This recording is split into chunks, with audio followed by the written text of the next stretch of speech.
Warning, the following will contain ugly sobbing, depressing thoughts and discussions, headphone warnings, spoilers, and more for the series Death Parade. Viewer discretion is advised. There's also an MP3 download linked in the description just in case you want to take this review with you during your trip to the afterlife. And finally, if you find yourself exiting an elevator and entering a bar where you are asked to play a game, just play the damn game because trust me, refusing is useless and it's better for all of us if you get this done quickly. So without further ado, grab a drink, press that button, and hit the dance floor because the night is still young and this is something that you do not want to forget.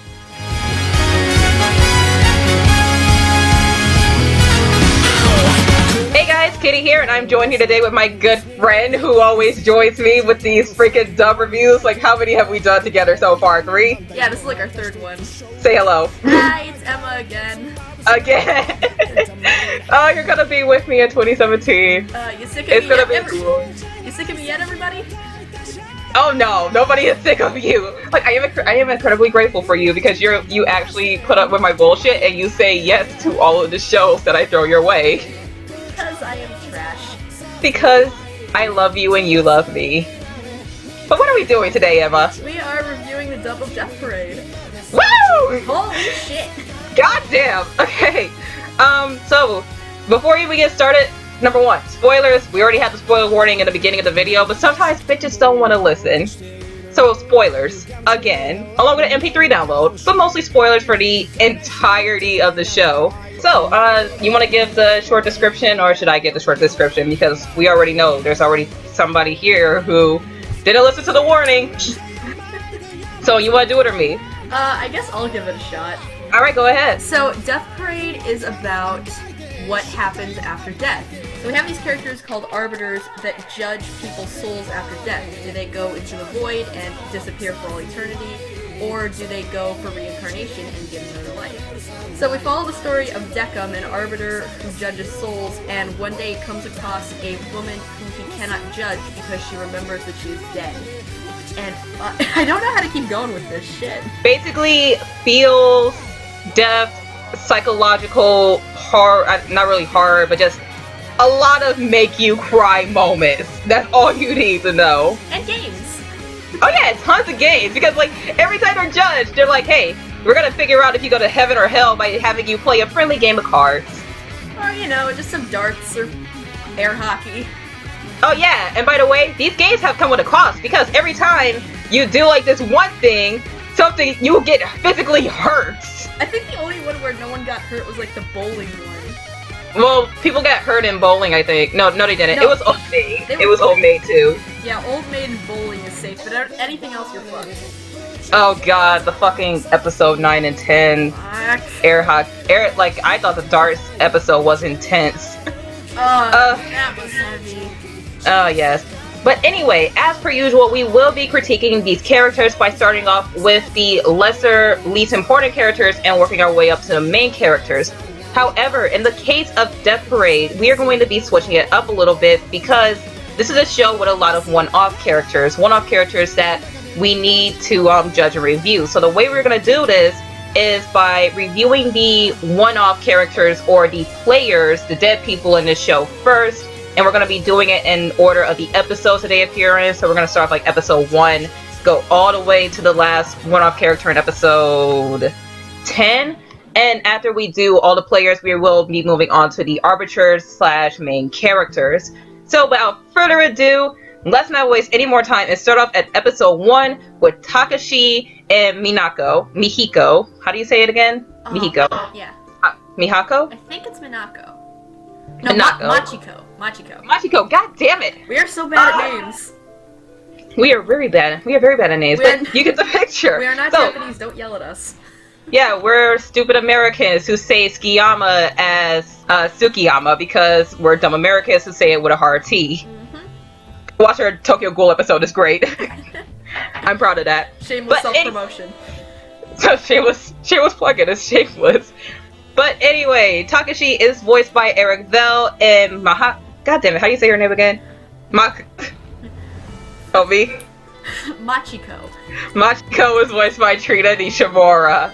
So, if you don't know who Eric Vell is, he voiced Ren in The Boy and the Beast, Trunks in Dragon Ball, Sanji in One Piece, America in Canada in Hetalia, and Loki in Fairy Tail. As As for Trina, she is Mikasa Ackerman in Attack on Titan, Rachel in Bakano, Ren Mao in Black Butler, Sonohara in Heaven's Lost Property, and my adopted son, Kenjaro, and Yuri on Ice. God damn it, Sunny Straight, why? I love you. This child. Okay, so who do you want to start off with first? Let's start off with Takashi. Yeah, who was voiced by Eric. I was sick for half of my recording, Vel. I heard it while I was listening to Dub Talk. It turns out the man was severely sick during his recording. Like, fucking horrible, had to go home and stay in bed, which he did, because if you've seen the broadcast of the Snow White with the red hair, you probably heard that something was rather off about a certain character.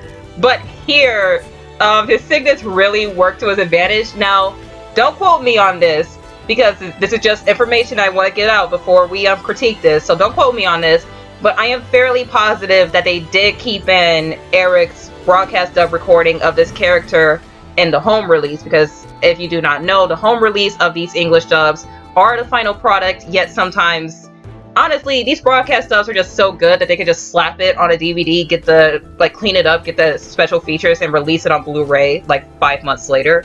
So yeah, so don't quote me on that, but I'm fairly positive that it has happened. I haven't seen the broadcast dub myself, I only watched the show last week, and I fucking loved it.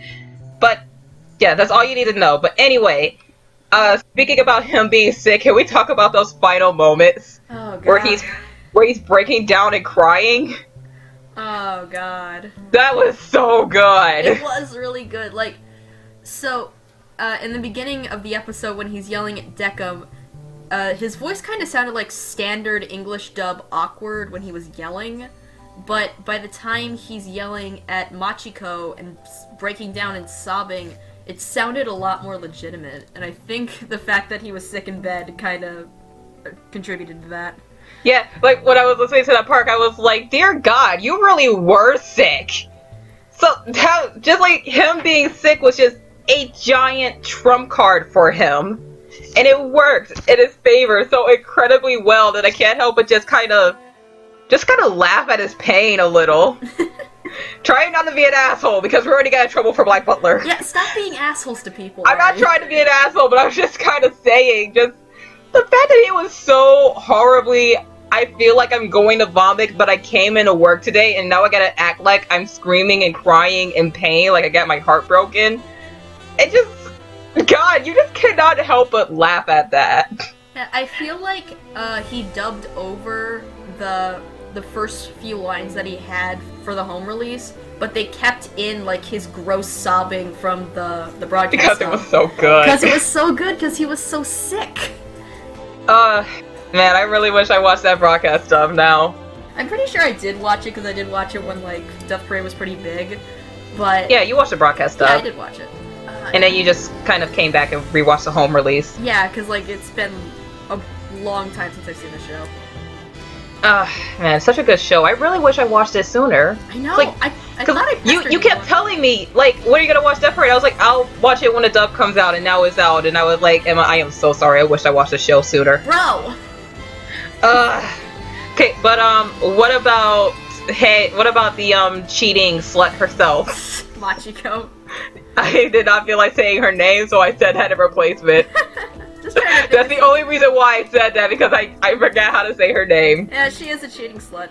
But, I kind of had the opposite effect, where her voice was really good at the start, but when, she started sounding, when she started saying, ha, I never loved you anyway, I'm not sure if it was intentional, but it did sound really fake. But she is such a bitch. Because of what happened in episode 2. But okay. I don't know for sure. Yeah, but okay, she is such a bitch. Episode 1 has so many twists and turns. You think everything is going great, but all of a sudden everything goes to it just turns to shit. And then once things turn to shit, you have this very drastic change in her voice, because in the beginning she was loving newlywed woman going on her honeymoon, and in the end she just turns into such a bitch. She does really turn into a bitch.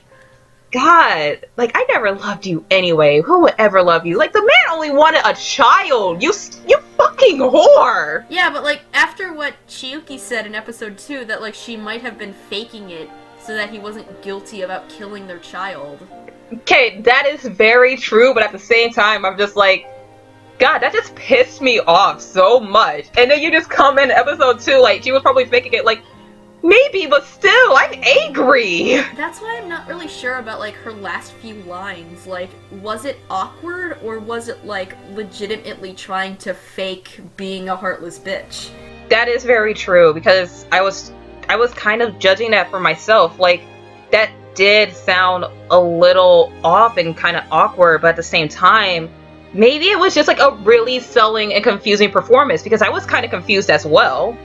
So yeah, so like the real thing is, was it just not done well, or was it purposely awkward? why did I should have asked her on Twitter. But that is the question that we do not know the answer to. Yep, the world may never know. But personally, I really enjoyed it, and it's just like the fact that we're currently questioning it, it just sells the performance even more. Like, maybe it was. Exactly. I really like them both. I really like them both together as a whole. Like, they really sold the fact that they, were a couple just trying to live their newly married lives, and then all of a sudden tragedy strikes and car crash and cheating whores and just... Yeah, somehow they got out like all of the couple-based tragedies out with just these two. Like, and it was like so the good. gossiping friends, like thinking, oh, maybe she's cheating on me. Oh, maybe she's not cheating on me and it was a misunderstanding. Maybe it's my baby. Maybe it's not my baby. Oh shit, we're dead. Like, they got all of that out with just this one couple in one episode, and that is just crazy. And then they just built upon that in episode 2. Mm-hmm. So good. So yeah, final consensus on my part. I really liked it. I really liked them both. And although we kind of question Trina, it's a good type of questioning. Mm-hmm. And I'm pretty sure we can both agree on that. But it's fun to question Machiko's motivation with that last scene, and both of these people did very well in just showing them as a couple through the highs and the lows. So good job to both. Especially the lows. Especially the lows. So, final consensus, good job! Good job. We liked it, and we thoroughly remember you, even though you were only around for technically 1 episode, but you're also there for 2, but the second part was just kind of a recap. Good job, you did. Enjoy the afterlife and reincarnation, I guess. We don't really know where Machiko went. Oh my god, I said her name right that time. Machiko went to the void, I think they said. Yeah, but like at the same time, Ona was kind of questioning it, and then I was questioning it, and whatever. Episode 3! Yeah. Okay, so episode 3 we have Mai and... God damn it. Mira? Mira? I don't know how to say that. Mira and Mai. We're just gonna leave it at that. Well, they called him Shigeru in most of the episodes, so fuck it. Shigeru? Yeah, just call him Shigeru. Alright, so Shigeru and Mai. So Shigeru is voiced by Micah Solusad, and if you don't know Micah Solusad, well, he's probably that guy in your second favorite anime, as according to his Twitter bio. But he voiced Midnight and Fairy Tail, Nicholas and Gangsta, Mizuki and Kami-sama Kiss, William and Keikai Sensen or Boba K Battlefront, Yukine and Origami, and finally Soul and Soul Eater. As for Bryn April, who is fucking adorable, I have a story to tell you in a minute. Bryn April, she voiced Kaede and the Boy and the Beast. What was her name in First Love Monster? Kaede in First Love Monster? Wow, okay, sure, right. That's a name that's been around. Cyan or Cyan in Show by Rock, and Krista Lenz in Attack on Titan. And short story time, I kind of held down making Bryn April cry on Twitter. Did you really? Okay, so what happened was, on the day that Death Parade came out on Blu-ray, Bryn went on Twitter and she said, Death Parade is out today. This one messed with my feels in so many ways. At Micah's Eyes, which is Micah Solosad's Twitter handle. It's not that, but I don't feel like correcting myself. Why do I always end up crying when I work with you? And Megan from Anime America, she comes on and says, I realize now in the 2 shows you've worked together, I cried when Micah was a dead guy both times. Because Micah is Yukine in Origami, and Bryn is Hiyori. And I replied, God damn it, why'd you have to remind me? And I put a gif of Taiga from Toradora crying. And somebody else just has to reply with a picture of Hiyori holding Yukine and Noragami. And I just replied to them that I'm like crying even more. And Britt says, I'm dying, y'all. This is breaking my heart. That is how I kind of helped people out when making Bryn April cry on Twitter. Stop making her cry. She is adorable. She does not deserve sadness. No. Seriously, she is just... God, she is such an attractive woman. Mm-hmm. But, who do you want to start off with? We already started off with, the guy last time, so should we start off with a chick? Yeah, let's start off with Mai. Okay, so Mai is a very... Well, she's voiced by Bryn April, so that was just kind of like your go-to girl for Mai. Because Bryn April, she voices a lot of really cute girls. I mean... A lot of her roles are just really adorable girls. Like Cian from Show by Rock, I swear to God, the woman made me faint, okay?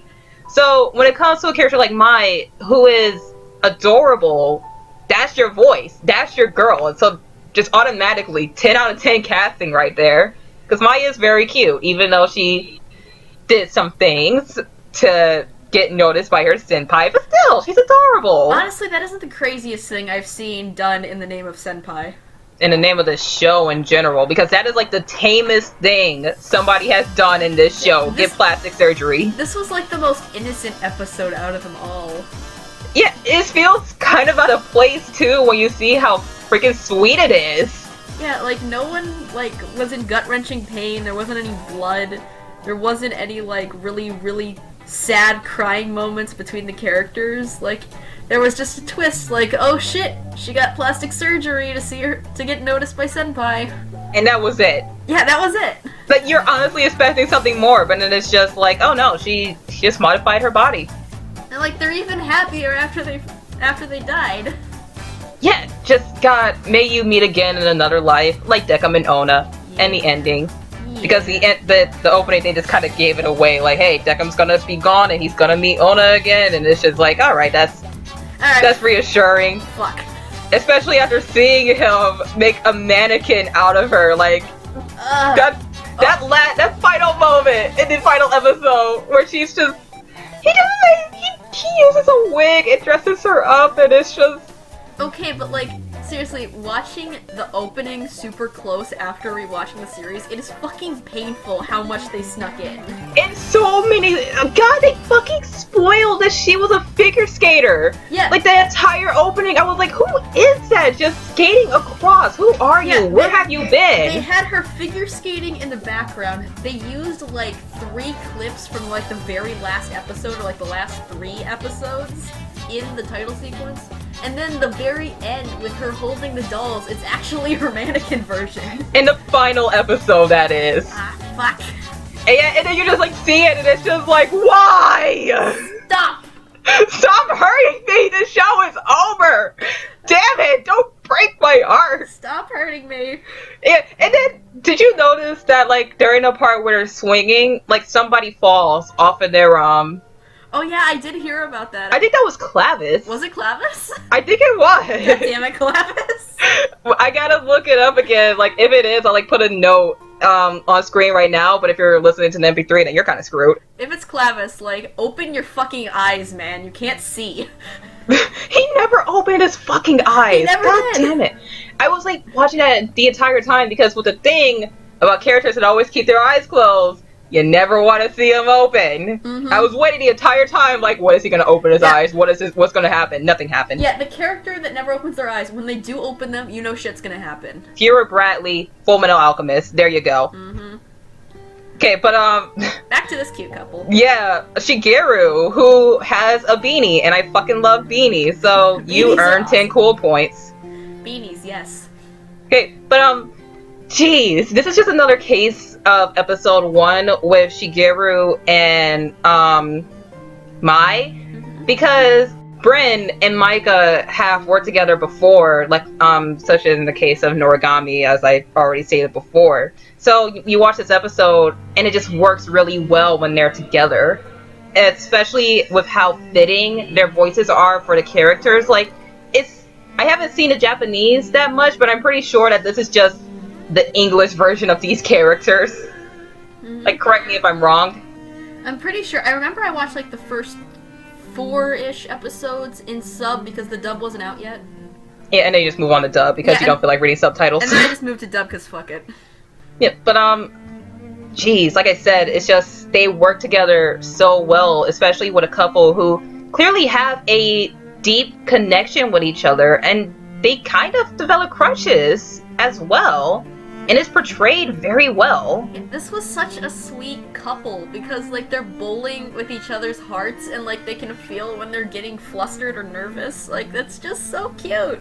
Yeah, especially when Shigeru finds out about my surgery, and Mai feels terrible, and she's like, you don't want that date anymore, you're not gonna love me anymore. And like at this point they still don't remember who exactly is who from their childhoods, but Shigeru is like, I don't care because I like you. Yeah, like I like you, I don't give a fuck. God damn it, it's just Kimi and Ishiki all over again. Ah! Damn it! But dead. But dead. But even then, I'm pretty sure they both get reincarnated because it was just an accident, you know? Mm-hmm. It was just a bunch of accidents and mistakes, but even then, geez, they don't deserve to go to the void. Yeah, of course they don't. Yeah, so may they enjoy their lives in the next one. Mm-hmm. And no doubt they'll find each other again because holy shit, this bond is so strong and so cute. It's by Attack on Titan, Air Knight, Reincarnation AUs all over again. Stop it. Oh, you know it's true. Stop it. You know it's true. But, yeah, my final thoughts is that these are both very fitting voices. I especially like Micah in this role. Like, god damn it, Micah Solisad. The man is just good in anything and everything. He good. And Bryn April is fucking adorable, and she does not deserve pain or sadness. And I'm sorry for Twitter. This is why I'm glad she wasn't in pain in this episode. Thank God! Because God knows! If she had played like any other female in this show, she would be in absolute agony. Especially for the next female that we're covering. But yeah, really like Micah, really like Bren. Very tight not very tight casting, but very fitting voices. A very well done portrayal. And geez, you just put these two together. Like, I just want to see like one more show when they get together before I say, yeah, you can never go wrong with pairing these two up with each other. Yeah, we just need one more. Just one more show, and I'm pretty sure that's gonna be coming around soon. I don't know when, but I can just feel it. Hopefully. Okay, so, episode 3 pair. Good job. Yeah. Good job. Okay, episode 4. Moving on to these assholes. They're not really assholes. Well, they kind of are, but they're kind of not. But, episode 4, the episode that took my love and my passion of video games and used it against me and stabbed me in the heart with it. God damn it, why? I am this close to throwing out my PS3, I swear to God. They were playing a fucking 2D side-scrolling fighter. I love my games like that. But anyway, episode 4, Misaki and Yosuke. And Misaki is voiced by Monica Rial, who has a resume that every time we do one of these reviews, every time we had to go over Monica Rial, I'm just like, god damn it. I have to go over her resume, but I'll try anyway. So she is Yona and Yona the Dawn. God damn it. Fuck. Misaki and another, Kaede and Assassination Classroom, Hotaru and Oharu as Machine Gun, Tsubaki and Soul Leader, and one more. Renge and Ora High School Host Club. There we go. I kind of wanted to like save that, but whatever. Renge and Ora High School Host Club. As for my good buddy here, Ian Sinclair, well then, he is dandy as Space Dandy, and that's all you need to know. Moving on.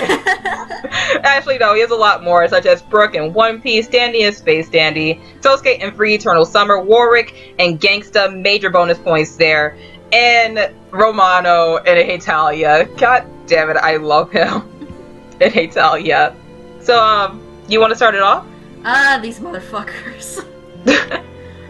Alright, first of all, Yosuke, bro, you did not deserve this. Honestly, when I saw Yosuke, I was like, this guy reminds me of a more shitty, what was his name in Welcome to the NHK? Sato. This guy reminds me of a more shitty Sato from Welcome to the NHK. Like, this is what would have happened to Sato if he had never met Misaki and gotten better. Yeah, he is kind of shitty, but, like, he didn't deserve any of this stuff. Like, he didn't deserve to die and get stuck with this frickin' stuck-up Misaki bitch. Can we just talk about these two real quick? Because here's the thing I noticed about these two. With everyone else, well, besides the next couple that we're going over, everybody here had a connection in one way. And with episode 8 and 9, with the detective and the young man, they were connected because they were linked up in murders. With episode 1, it was a couple who died on their way to their honeymoon. And in episode 3, it was 2 childhood friends. These two, however, never met. Like, the only way Yosuke knew about Misaki was because of TV. Yet the only reason they're together is because fucking mommy issues. Mm-hmm. And one of them is a mother. Yeah, like, this is the only one that doesn't really have any big connections in their personal lives, like, as far as knowing each other, because, like, Yosuke recognized her, but you could tell, like, he doesn't watch it. Yeah, no, because she has a very big reality TV show. It's basically like me dying and being with someone from, like, Honey Boo Boo or some shit. Because, like, I never watched that show, but I knew about it. Because mommy issues, I guess? Yeah, I don't know. Like, they're really only connected by their various, like, family matters. Yeah, plus, Sosuke's motivation for him to die and commit suicide, I understood, but at the same time, I felt like it could have been stronger. Because Sosuke's problem was, he was depressed, he had no friends, he holed himself up in his room all day, yet he had a loving and caring father and stepmother, and then he was like, this sucks. Yeah, I don't see why he couldn't have accepted his stepmother at all, because she seems so freaking nice. Exactly! I was like, you little shit! She is trying her best! Yeah, like, And I understand, like, his depression and his anxiety, but he had people right there. Yeah, like, I am someone with a step-parent, and it's not that hard to accept them if they're a nice person, and actually try to be a nice parent to you.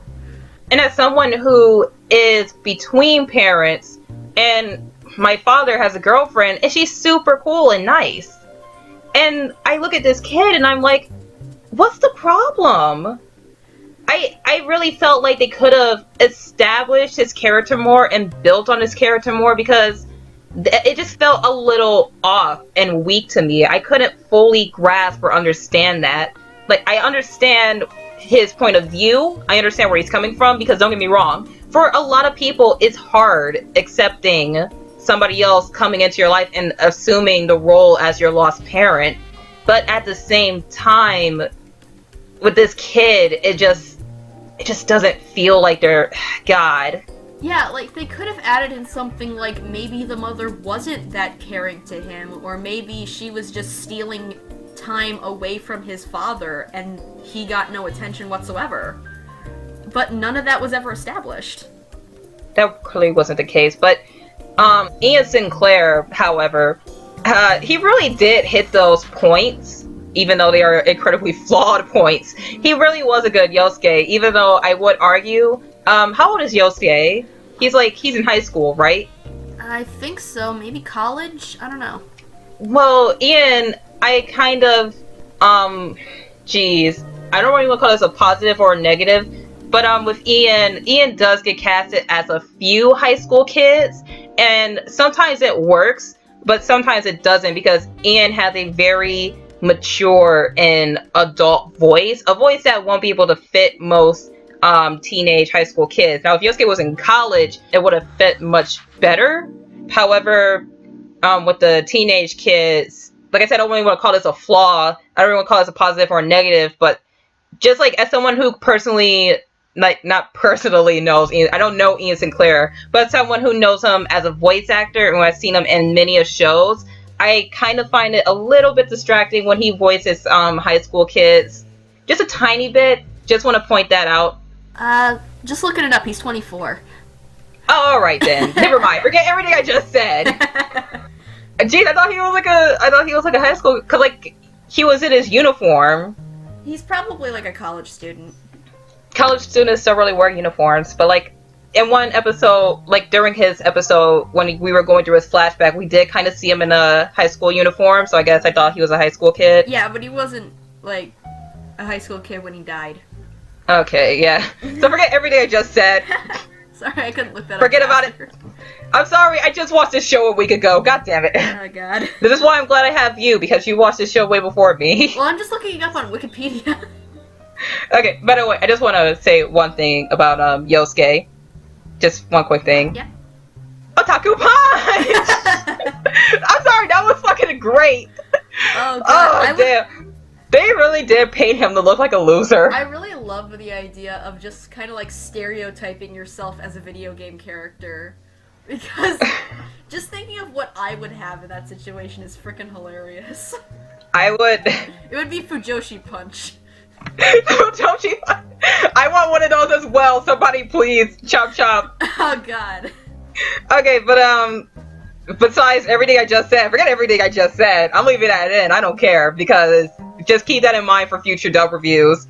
But I really did like Ian Sinclair as Yosuke. He's a very good voice actor, and he really does hit a lot of those points with Yosuke, because the man can do emotion and he can do it well. Mm-hmm. And honestly, like I said, this is like the more shitty Sato, so I wouldn't be surprised if Chris Patton was in this role.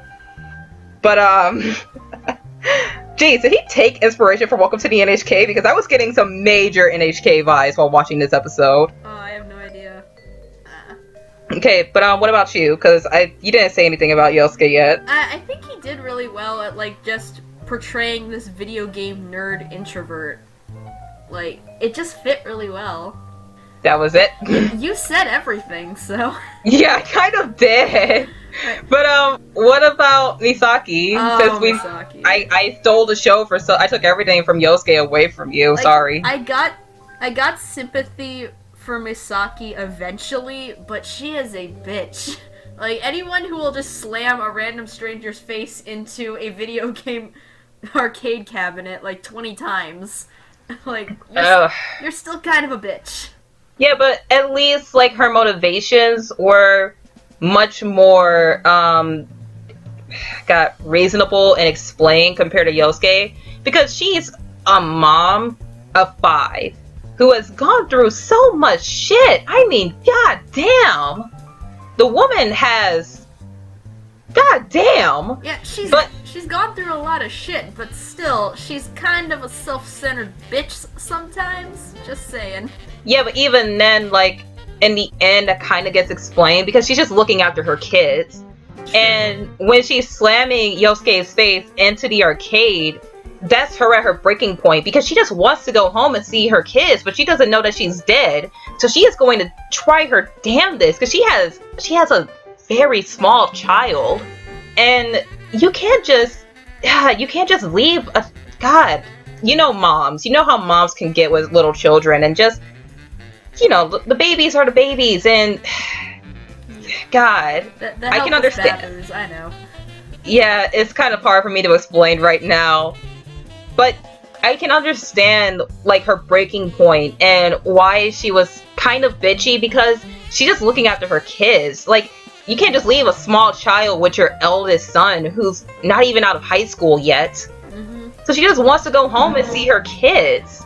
But even then, like, the majority of the episode, she was played up to be kind of bitchy until the ending. Especially in the ending where she was like, I don't deserve to die, I deserve happiness because I've gone through so much. And I'm just like, no, you don't deserve anything, because life just doesn't give you things. Mm-hmm. Especially for all the hardships that you went through.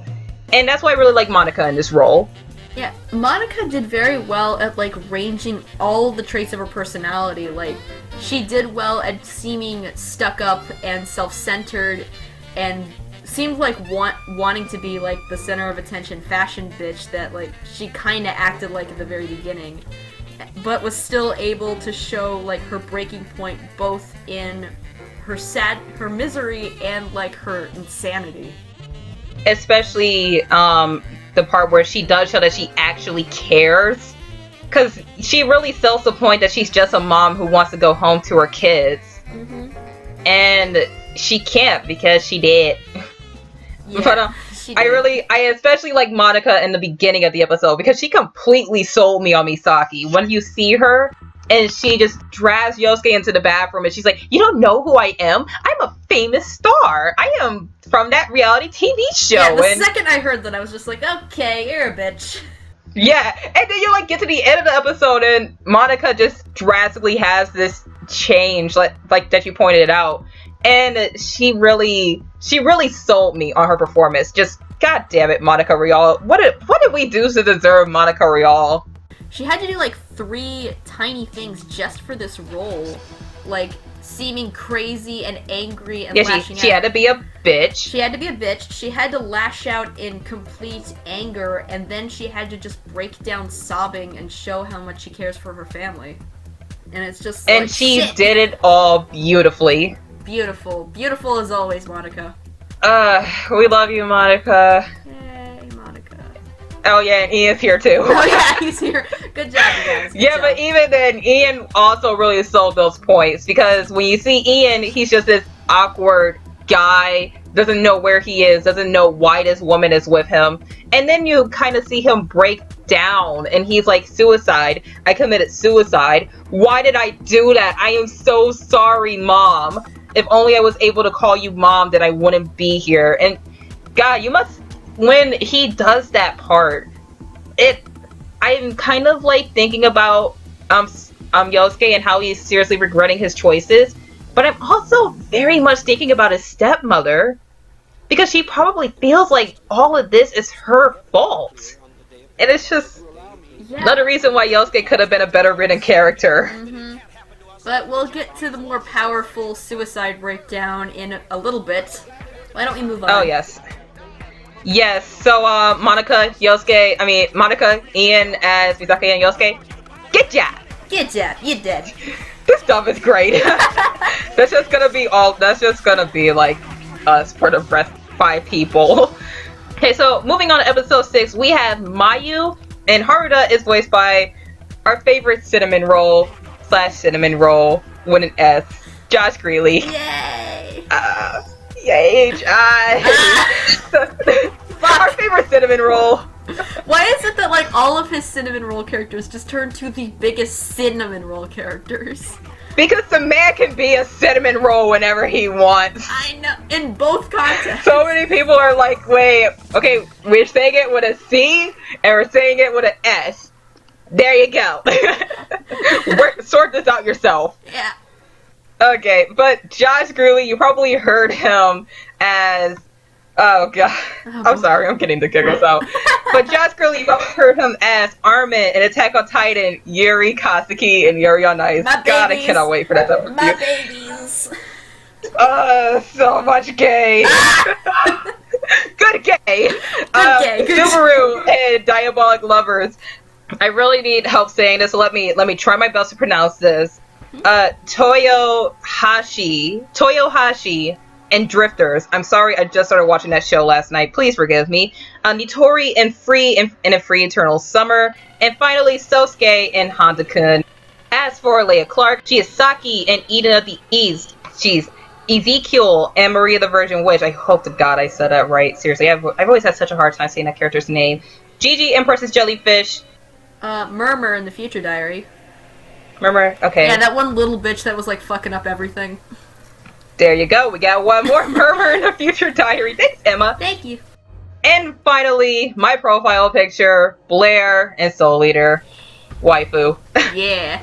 So, who do you want to start off with? Let's start off with Mayu this time. Okay, so Mayu is a very eccentric and energetic character who is only in the show just to be in the show, to be totally honest. Pretty much. Yeah, I mean, she just kind of sticks around. She doesn't get judged until the final episode. Meanwhile, Haruta's body is just there without a soul. Yeah, this is one of the reasons why, like, I'm kinda upset that Death Parade didn't at least get, like, a couple more episodes. Because we have no idea what the fuck Ginty was doing this entire time. Yeah, like, he was just kind of hanging around, do his job, and yelling at Mayu to just be like, hey, can you maybe, oh, I don't know, go into the void now? Like, dude, you're supposed to be judging her. You're the arbiter here, dude. Do your fucking job. And just, jeez, you're the one who fucked up. I mean, look at Haruda over there. Yeah, just his body. Yeah, what the fuck happened to Haruda? I do not know. I was watching, I paid so much attention to that. And I was like, did I miss something here? Can we also can we also talk about the fact for a second that the person that Mayu could have sacrificed for Haruda was Light Yagami? I thought I was the only one who noticed. I was just like looking at him and I was like, God damn it, Madhouse. I know, right? Fuck you. I know, right? Hey, look, I will take anything. I will take Light Yagami over Haruda any day. This takes what Ginty was saying, like, a lot more. Like, when she asked who he was, like, you know, what kind of person would it take to sacrifice for Haruda? Like, well, I mean, this guy kind of killed a lot of people and has a massive god complex. A little. Just, you can toss him into the void all you want. Maybe. Seriously, like, I'm just, like, wondering how many people were just looking at him and it was just like, fuck you, Madhouse. Like, that's the weirdest cameo because Mayu was so torn. Oh no, they did a cameo of the two Parasite characters in One Punch Man. I know they did, but like that was like super well hidden. Meanwhile, here it's just like, hey, look, remember this show from over 10 years ago? Yeah, but like, it's even funnier because Mayu was so torn on whether to kill this guy or not. When Light is a piece of shit. He is a wonderful piece of shit. He is a wonderful piece of shit that killed, like, tons of people. And we all root for him for doing so. Yeah, but, like, we all knew that he was a horrible person and deserved to just be, like, drop-kicked into the void. And Mayu was so torn about it. It was so funny. Now that you pointed out, I'm pretty sure Madhouse only did that just so the viewers could be like, you can keep him, but you can also throw him away, but kind of keep him. Well, you can throw him. I don't know, girl. I do not know. Just to, like, split the Death Note fandom, like, down the middle on whether or not it was fan service. It was a shameless cameo. It was all of us giving a giant middle finger to Madhouse, and it was awesome. Just pure confusion. But okay, but back to actually talking about Mayu. Yeah, so Leia really did get this character. When it came to a lot of her energetic moments, because Mayu is just a very eccentric fangirl. She is pretty much you and me whenever we look at Yaoi. She gave me war flashbacks to when I was like 12. Oh my god, what did you do? Oh, you don't want to know. You don't want to know what I was doing when I was 12 either, but yeah, she's pretty much just us whenever we look at Yuri on Ice Yaoi. God damn it. You cannot deny! It's true. Let's save all these stories for when we actually review it. That dumb review is gonna be 3.5 hours, and I cannot wait. Strap in, people. It's gonna take me a week to only edit that audio, but you know what? Worth it. Worth it. But geez, Mayu is just a character that's kind of there, and I guess the only reason why I actually remember her is because of Leia's voice. Because like we already said like 1,000,002 times, she is a very energetic character. She's bubbly. She has a lot of fun, even in the face of death and danger. She just loves running around and getting on Ginty's nerves. Mm-hmm. And the only reason I remember that she's there is just because of Leia, really. Did I just call her Leia? Leah. God, I cannot say her name. Miss Clark. Let's just leave it at that. The only reason why I remember her is because of Clark, really. Because, God, she really did sell me on her performance, especially in the ending when she was kind of torn between, do I want to save my idol, who helped me through a lot of tough days, or do I want to save the guy who killed, I don't know, probably hundreds of thousands of people? God damn it. Not gonna live that down. Fucking Madhouse. This is your fault, Madhouse. Fucking Madhouse. Oh, another thing. Anybody here notice that fucking Yuri from Yuri on Ice looks like Shinji in Parasite? Oh my god, stop it. Okay, I'm done. What about Josh? Josh is Haruda. Oh my god. I think he did really well. Like, Haruda really wasn't there much since the focus of his episode was really more on Mayu. But he did do well just to show, like, clearly this young pop idol. And here's the thing, this is one of the first fictional pop idols I've seen who isn't an asshole off stage. Like, this guy is so sweet. Like, Kinda a true. womanizer, but sweet. But still, kind of true. But like, I think the reason why we don't really remember Josh that much in this role is because he was compared when it comes to this pair. Josh was only there for one episode until he just kind of shows up in like the final episode, says 2 words, and that's it. It's mostly Mayu that you remember between this pair, and therefore you remember Leah's performance way more than Josh's. But even then, Josh did a really good job as this cinnamon roll / cinnamon roll. So Again, you know, like, he true. didn't even need a transition. He was just both at the same time. Yeah, he was kind of an ass, but at the same time, he was kind of a nice ass. Yeah, he was really sweet and really nice, but at the same time, he had to stick his dick in everything he saw. I'm having Nana flashbacks. I have been watching that show because it's expiring on Netflix on the 15th, so I'm just kind of like, need to finish. Nana, must do it. Do it now. So, final consensus on these two. Are you ready? Or do you have something else to say? Yeah, I got it.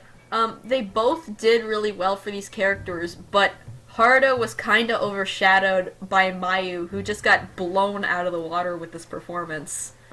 And Yeah, because she was there more. yeah, she was there more, and like she was a lot more of a memorable role, even if they had the same amount of screen time. If they had just, got kicked into the void at the end of episode 6, like, I would have remembered Mayu. I would not have remembered Haruto.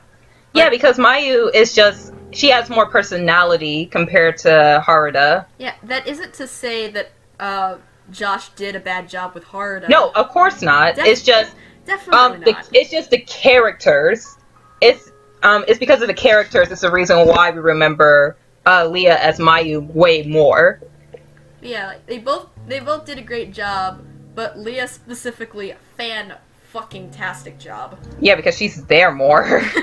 Yeah, but she did so well. She did do very well.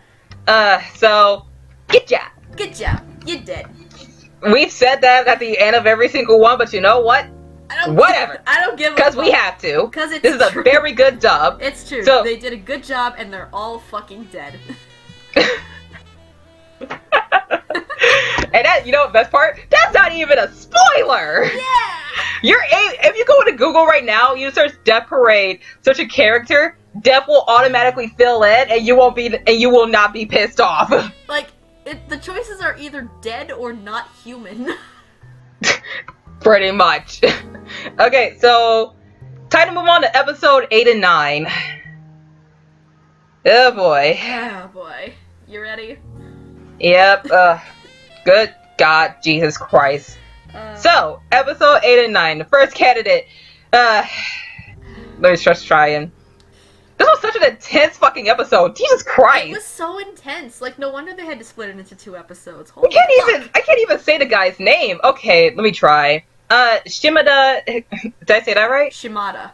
Shimada. I am sorry. God, I can't say anything. I'm still waking up. I'm sorry. It's a Monday. It is currently like 2 in the afternoon. I woke up like 2 hours ago. It's a snow day because Yeah, fuck this weather. It's like 15 degrees out and fuck this thing. Fuck this weather, man. Like, as soon as we're done here, I'm taking a shower. I'm playing Splatoon. Fuck this shit. Yeah, you go do that. I gotta go fucking shovel snow. God damn it. I am sorry. It's okay. I have to go out. I have to go outside anyway. So once we finish this, it's okay. But Shimada is voiced by Habercorn. Yeah! It's Royal Highness Todd fucking Habercorn! We will never let you live that down. We have to He is so not listening to this. We will introduce him like that every single time, and I do not care. Oh, the next con. I'm not even going to like go up to him and have him sign an autograph. I'm just gonna go up to him and say, "Oh, hi. I just wanted to say hello, Your Majesty." The next con I go to, if I see him walking down the hall, I'm going to scream His Majesty Habercorn! I'm going to scream His Majesty Todd fucking Habercorn and just like act like I'm presenting him to the royal audience. I actually like kind of passed when we were at Yoma on a Sunday. I passed by him in the hall. Like we just kind of we were just walking by each other, Yeah. and I was like, "Hi, Todd," and he was like, "Hi," but on the outside, I was like, "Hi, Todd." On the inside, I was like, desperately just wanted to point and scream out, "Hapricorn!" Go watch the Sword Art Online bloopers. That show was awful, but trust me, just watch the bloopers. They are worth it. They gotta be on YouTube. Just watch them. God damn it. They are so on YouTube. Just look it up, man. Just do it. So, Todd Hapricorn, you may know him as Jadeite in the redub of Sailor Moon and the Sailor Moon Crystal, Alan Walker in The Gray Man, Coconuts. It's gonna call him Coconut. And the Kashikashi, because I cannot say his name. Natsu in Fairy Tail, Haru in Free, Italy in Hetalia, and finally, good old Hikaru in Ouran High School Host Club. And Death the Kid, my child. Oh, and Death the Kid. My beautiful symmetry child. I love him so much. Don't talk about his hair. Whatever you do, just do not talk about his hair. Just don't do it. Trust me, save yourself a headache. Okay, did I ever tell you the story about how I got that beanie I wore all the time? Like, no.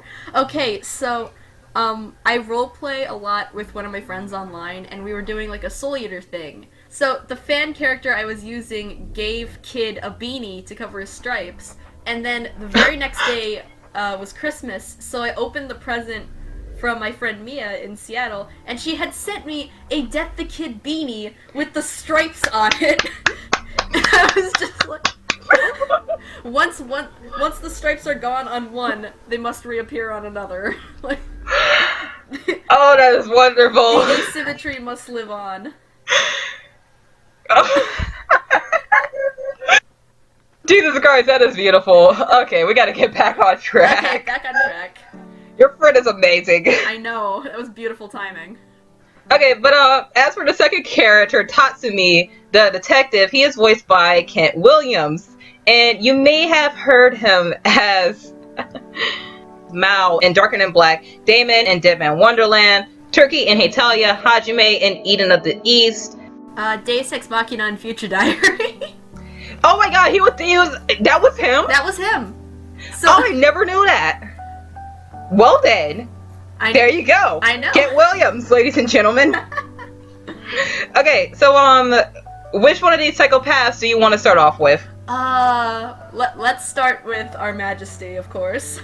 Oh, His Royal Highness, of course. God, why'd I even ask that question? I'm sorry, Your Majesty. You should not be asking that question in the presence of His Majesty always goes first. So, Todd. Todd.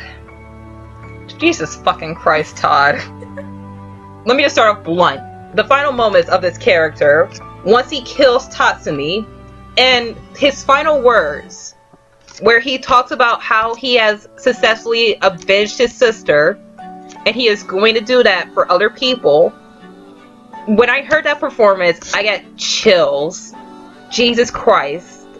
Like, when I heard that performance, I just kind of went, you lost your damn mind.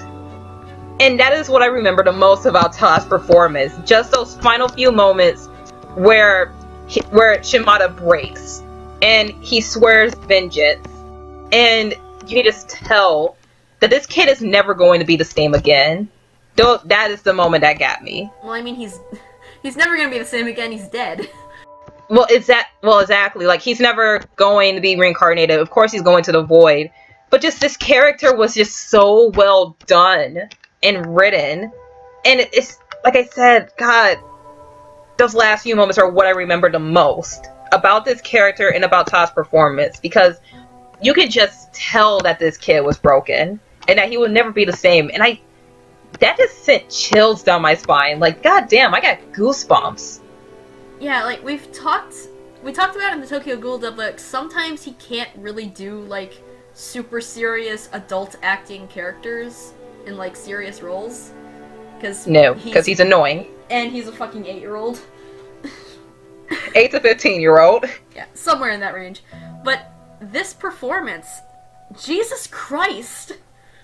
Like, usually he's just, like, so simple, innocent child. But he just broke. Like, not just the character, Todd broke. He lost his damn mind. This character and Todd just so perfectly portrayed that moment. That was so hard. Like, out of all the characters, out of every single one that we saw before these guys, this was the most intense and raw one. That hit me hard.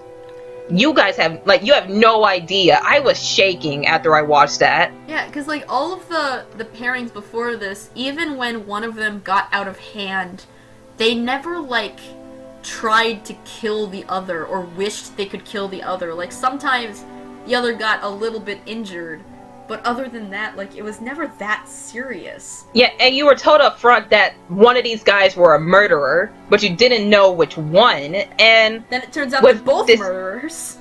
Like, yeah, but before it ends, there's just this giant build-up, and Todd had to kind of work with that build-up because there were a lot of moments where he was scared, yet he calmed down after talking to Tatsumi, but he has to switch back and forth between being scared and anxious and what if I never go home and see my little sister again. But he talks to Tatsumi and he calms down and he puts his trust in that guy, and it's just like this constant back and forth switching, and god damn it, Todd motherfucking Capricorn. God, like, the moment when he just started stabbing the discs, like, even though there wasn't that much vocal audio, it was mostly just the ending credits music, that was fucking intense. Like, holy shit. That was haunting. That was pretty bad. Like, I wouldn't be surprised if, like, Todd does have some sort of minor mental case now, just because of this fucking role.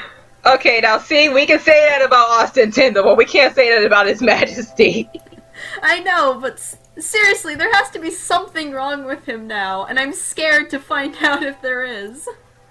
I really wish I watched this show before we went to Yoma. But then again, we wouldn't be able to ask him anything anyway, because his line was short. I mean, his line was about to get cut. Yeah, like, his line is always stupid long. Because he's Todd motherfucking Capricorn. This is why I tell you, everybody, if you're gonna go meet Todd at a con, you gotta get a VIP pass. For more information, go listen to the Tokyo Ghoul video. Mm-hmm. I just hit my wall. I am not sure if that's gonna pick up in my mic. But now you know what it is. So, God, Todd motherfucking Capricorn. That's all I gotta say. What about you before we move on to Tatsumi? He just went crazy with this role. Because he had to portray a lot of extreme negative emotions between being scared and being angry and being insane. And he pulled it off so well, especially, like, given, like, his usual range of characters. Like, holy shit!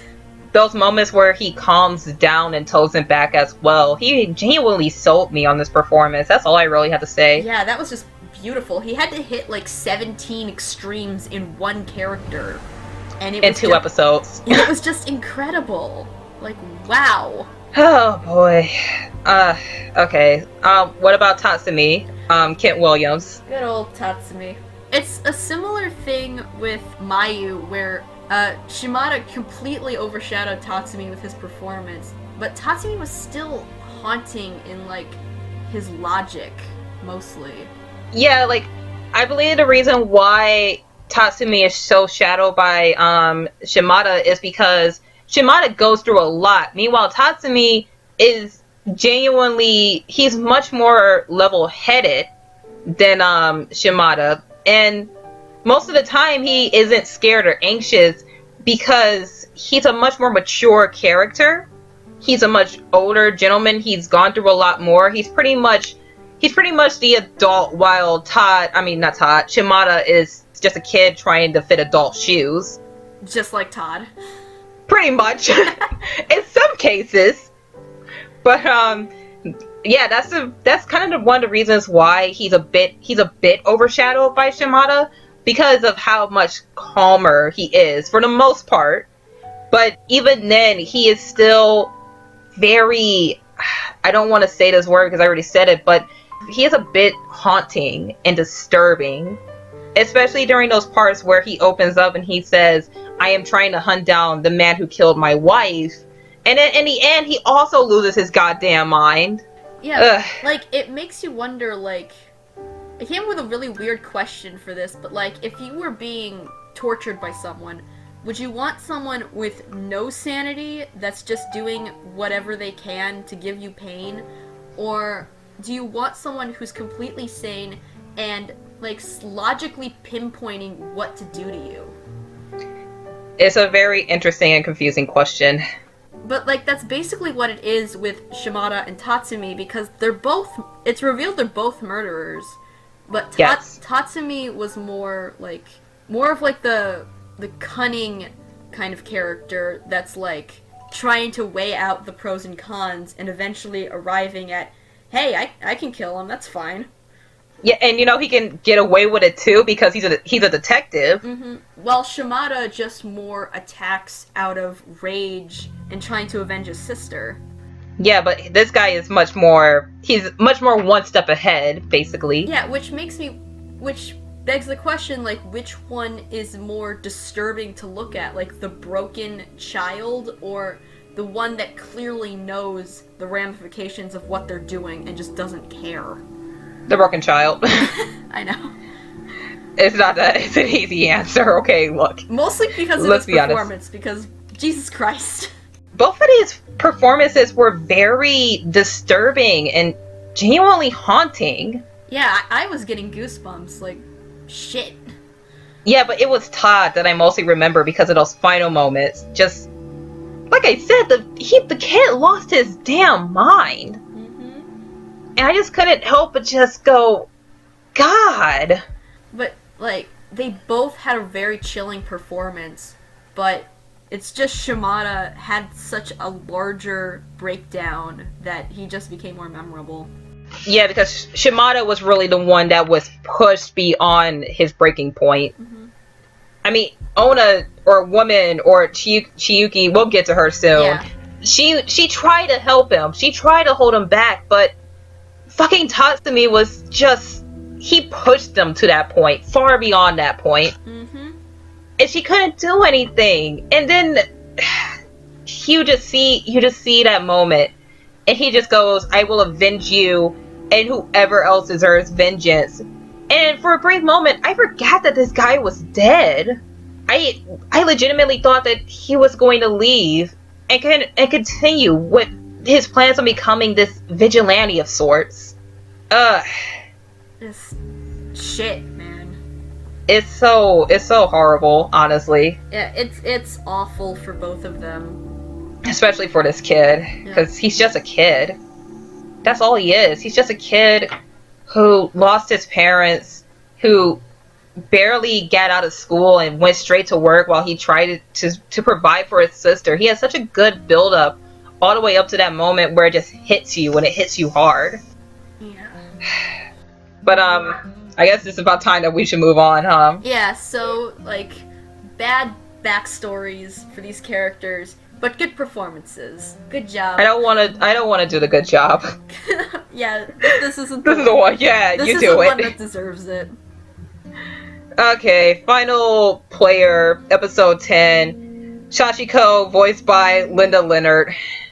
This sweet old lady, I swear. The saving grace, the shining light, the clouds have parted, an angel has come down.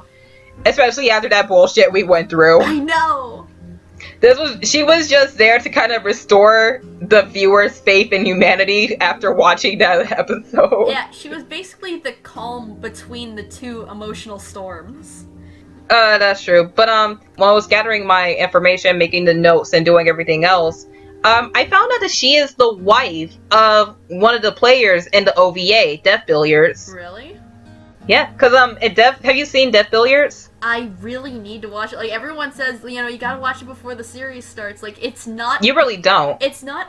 First of all, you don't really have to, but... No, because, But, you don't really have to, but at the same time, like, it's so much harder to find than the rest of the episodes. Like, shit. Yeah, plus Death Billiards, it was just the inspiration for Death Parade anyway, so you really don't have to watch Death Billiards before watching Death Parade. All you need to know is that this show was inspired by that OVA. But yeah, so I was just looking it up and gathering my material and stuff, and when I was getting this character's name and things, it said that she was the wife of the old man in the OVA. And I was like, wow, okay. So Linda, you probably heard her as Martha and Maria the Virgin Witch, Samantha and Soul Eater, or Kaisei and Psychopath. And that's all I can really give you because she has a very short resume. And most of the characters that she voices are older female women. But that's because she's kind of an older woman herself. So, yeah, I really can't give you much there. Sorry, guys. Yeah, like, I'm looking through this, and most of the roles look exactly the same. Just fucking Christ. Okay, but Sachiko, gee, she is like the lesser character, like super small, super minor, but she was, while being so minor compared to the other players, she's also very memorable because of how freaking sweet she is and because she came at just the right time. Yeah, like she came right after the drama with Shimada and Tatsumi, and right before the drama with Ona and Decim. Yeah, like, my heart is broken. Days will never be the same again. Oh, hi, Grandma. Ah, my heart is broken again. Well, when she left, my heart was really broken. I was just like, I think I have a little bit more faith. And then I think I have faith again. And then it got so much worse. Why couldn't she come back? Jesus Christ. I know. But Linda as Sachiko, I thoroughly enjoyed her because she has such a sweet grandma voice. Yeah, she's such a sweet old lady. Oh my god. Like throughout the entire episode when Sachiko was there, I'm just like, please just don't do anything to her. Yeah, don't do anything to this sweet old lady. Please. Part of me like really wanted her to like bake Decim cookies. I don't know but why. We all knew that wasn't going to happen. That would have been so much fun. I never wanted this woman to leave. Like she was like a save point before a giant boss. Like you knew that the drama was coming. But if you just stayed with the sweet old lady, nothing bad would happen. Yeah, and that's exactly what she is. She's just a sweet old lady, and what really sets her apart from everyone, from the other players, besides, just how kind she was the fact that she was completely accepting of death. Because you know what they say, old people aren't afraid to die. So when she looks at the card and she realizes that this is a character that she never drew but saw in her head, she's just like, oh, this is the afterlife. Young man, is this the afterlife? Oh, alright then. Let's continue playing. Yeah, like there's no tears, there's no drama, or even that much reminiscing. She's just like, well, you gotta die when you gotta die. She had a full life, and she was just so accepting and calm, and it was so relaxing in general. Yeah, like that was just an episode where I feel like I could just pause, go grab something to drink, come back, and just enjoy a nice and calm episode of anime. Yeah, like the atmosphere in this entire episode was so relaxing. It was so chill, and I absolutely love episode 10 for that, because Sachiko came at the most perfect time to just kind of tone it down, wind it back, and just tell the viewers, hey, we know that we put you through a lot. We know we brought up a lot of questions. We know that you're thoroughly confused, but just take a moment to relax and reflect. They could have had, like, a complete blank space character in her place, like, because the whole point of having her there was mostly just to get Chiyuki to remember some stuff. And, like, they could have had just someone completely bland in there, but no, they threw in this sweet old lady just to give us this sweet, like, just calm vibe in the entire episode before they just pounded our hearts into the dust. Yeah, that's why episode 10 is my favorite in this show, because it was just such a nice reflection episode, and when you finish it, you just kind of have to sit back and just go, what did I learn after watching these past 10 episodes? And, at that point, you just feel okay with reflecting on it, because you get this moment to calm down. And Linda she just has the most perfect voice, because she just gets that sweet grandma voice, and she just completely sold it on me, and I loved it so much, because God bless you, Funimation. God bless Funimation. The dubbing kings. So, I guess that's all we can really say. This is just the most perfect voice for this character.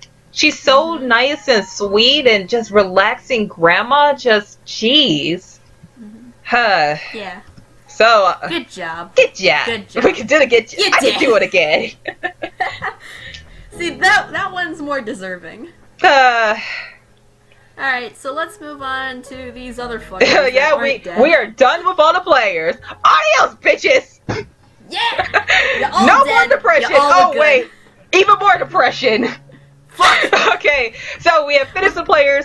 Time to move on to the arbiters, and hopefully this one is gonna be less depressing until we get to the final two. But let's start off on a very good, bright, and high note with good old Clavis. Good old Clavis. He is just there, and I love him for being just there. Yeah, he's just sort of there. He didn't need to be there at all. All he did was operate the elevator. But he was so happy and sweet the entire time and never opened his goddamn eyes. Thank God. You do not, if a character always has their eyes closed, you do not want to see him open. Yeah, you never want to see them open, but when they are closed, they're usually really freaking chill. And I like Clavis a lot. He's nice. Everybody likes Clavis. He's super nice. He's so. So let's actually talk about his voice. Yeah, so Clavis is voiced by Zach Bolton, who, like Linda, doesn't have a very long resume. So, to name a few roles, he is Hero and Soul Leader, Hinakawa, a Psychopath, and a Psychopath the movie. Let's see, he has a few One Piece roles, such as Eddie. He's in Yona and the Dawn as, how do you say this? Sun Hawk, I believe. I'm really not sure. And finally, he is Pluto and Black Butler. Good old Pluto. Everybody loves Pluto. Everybody loves Pluto. Okay, right. I feel like Clavis is a character we really can't say much about along with Zach, because Clavis is there in the background, and you really only remember this character because A, he won't open his goddamn eyes, thank God, and B, because he's just so sweet. And Clavis really, Charles is a very good Clavis because he just portrays that sweetness of the character. He's just so happy and nice all the time, and God, I want a plushie! Yeah, like, even with all of the freaking drama going on in the last episode, like, they just walk up to him in the elevator, it's like, hey, you doing alright, guys? You good? Okay. Let's take you back to the bar. He's so nice. He doesn't question shit. He's just like, are you sure you want to go down there? Alright then. Like, oh, okay. Hey, welcome back. Let's just go back to the bar. Okay. And, like, he was just standing there the whole time, wasn't he? Yeah, he was just in the elevator waiting. He saw all that shit. And he was just like, okay. Like, he knew he just needed to be upbeat as usual. Like, He's such a sweetheart. He's so cute. He's so sweet. God bless Clavis. Thank you, Zach Bolton, because this character was really good at English. Yeah, this is a character we really can't say much about other than he's sweet, he's nice, he's just, I want a plushie of him. Yes, There you go. Yes! Alright, moving on. Moving on to Castra. Or Oculus, right? Oculus. No. I switched it. Sorry, I switched it to Castra because Castra is a less important character than Oculus, because Castra is mainly just there to just kind of. She's another background character, but she actually has a role in this world bigger than Clavis, and that is she decides which dead people go to which arbiter. Can I say, like, so, her room? I just adored the design. Oh my God, yes. Jeez, that was so... When you first see her in her room, I was just like, my God, this set is amazing. Right? I'm a nerd. But it was so good. Okay, so Castra is voiced by Morgan Garrett, and you probably heard her at Seraphim and Is a Zombie, Sabo, and One Piece. God damn it, what did I just say? I wasn't gonna give any more One Piece roles, but I always give a fucking One Piece role. You know, I do not care anymore. She is Rico in Attack on Titans, aka Silver-Haired Mikasa. Let's be honest. Let's be honest here. Captain in Space Dandy Season 2, Tina in Toriko, and finally Akira Mato and Tokyo Ghoul Brute A, aka the fucker's daughter. Fucker's daughter. Okay, but Castra is a pretty minor character. Like, the most I remember her for is her goddamn gorgeous as fuck room And for her, the skull helmet that she wore, what was up with that? Oh, that was cool. It was super cool, but at the same time, it was like, is there a reason? I would kind of like to know the reason why you're wearing it all this time. I mean, don't get me wrong, it's a really cool helmet, but I'm just interested, you know? Yeah, that is neat. Okay, but what did you think about her? She was nice. Like, she had, like, I want to say that she had, like, the least screen time out of, like, everyone working in the afterlife. Like, the very, very least. Like, even less than Clavis. Yeah, she had less screen time than Clavis. But she was nice. Like, I remember the one scene where Nona's just like, I'll get you more goodies if you do this favor for me. And I can only assume that's, like, the suckers she's always sucking on. Because, like, I can't think of anything else. That'd be so fucking funny if she was just doing all of these ridiculous favors just to get a bunch of dum-dums. That would be pretty funny, because that's another thing I remember for her. Her suckers. Just, I got some candy. Bitch, give them to me. What do you want?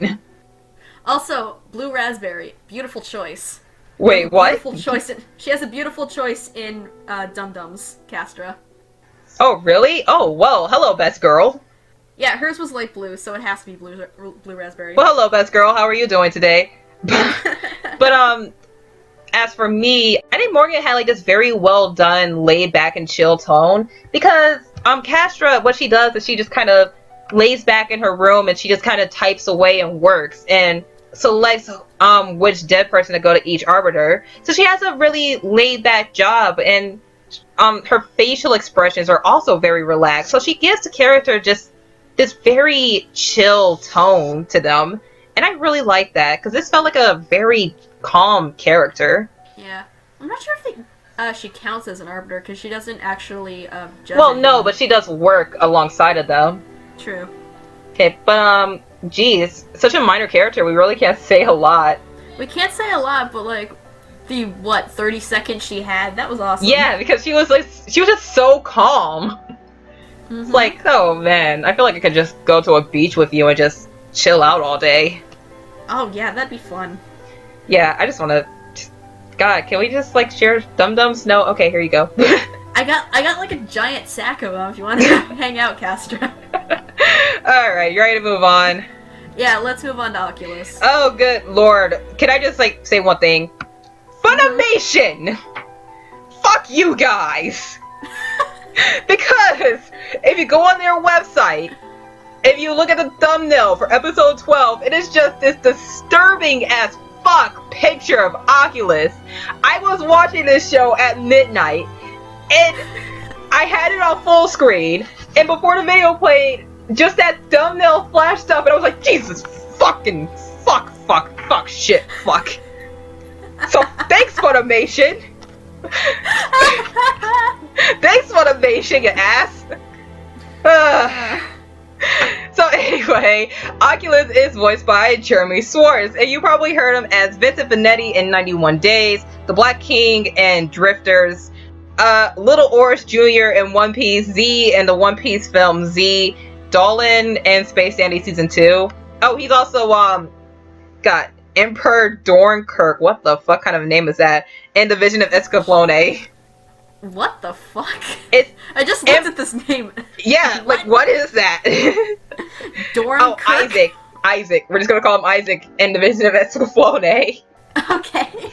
Okay, so Jeremy has a rather short resume, but like Linda, he does voice some older characters. And when it comes to Oculus, it's really no exception because I thoroughly enjoyed his Oculus.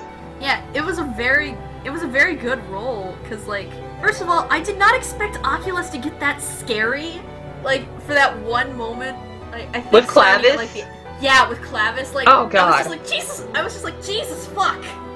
And then like he goes right back to just being this weird, cool, like at the beginning. He was so cool in the beginning. He was just like this weird, cool grandpa whining at Nona to play freaking billiards with him. And then, like, he gets to Clavis, and you just have that moment where he fucking eats his head. Not really eats his head, but you see the show, you know what we're talking about. And then it's just like, what the fuck? And he does it, and he's just so calm, and I'm just like, you do realize what your hair is doing to this poor child's head. his fucking weird lotus beard. Oh god. You do realize what's happening to this poor child. Look, fuck you, Buddha. Like, I expected him to, like, do something really fucking crazy in the end of the series just because of that moment, because it was so unnerving. Especially for that fucking thumbnail. Like, I'll put it up on screen. I probably did earlier while I was talking about it. But god, Clavis is just such... He's kind of manipulative in a way. Like, and then Clavis was just chill with it. It's just like, okay, there you go. I'm gonna leave now. Yeah, he's super chill while also just being kind of a creepy bastard. I know. Like, Fuck you, it's always Oculus. scary when the creepy bastards act so calm. Like, you want to make a good bad guy? There you go. Make him creepy, but also make him, like, super calm when he's doing all of these creepy things. Yeah, just... But yeah, Oculus was cool throughout. Yeah. Except for that fucking scene. That one fucking scene. Yeah, like, he was very, chill, but at the same time, Clavis is a very confident character. He knows where he knows what his position is. He knows what his role is. He knows that he's on top. And, you know, when... Sorry. Throughout... Huh? You've been saying Clavis this entire damn time.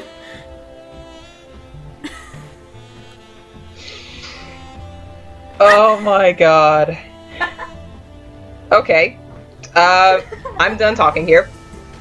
But yeah, like, Oculus just kind of knows he's at the top and just starts...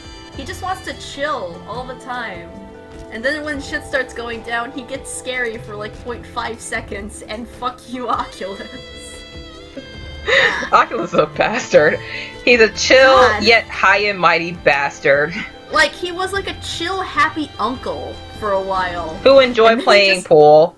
Yeah, well, getting his ass kicked in pool. Pool with the cosmos, mind you. Yeah, by someone who looks like, what, 11? Like, I know she's not, but she looks like she's like 11. That is true. She is a rather young looking character. Especially in the OP where she's dancing. Yeah, when she's in that cute little dress. No, when she's dancing to the DDR. Oh yeah, when she's on DDR. Yeah, like she looks so young and innocent, like she's just having fun. Nona, why are you so small? We'll get to Nona soon, but are we done with Oculus?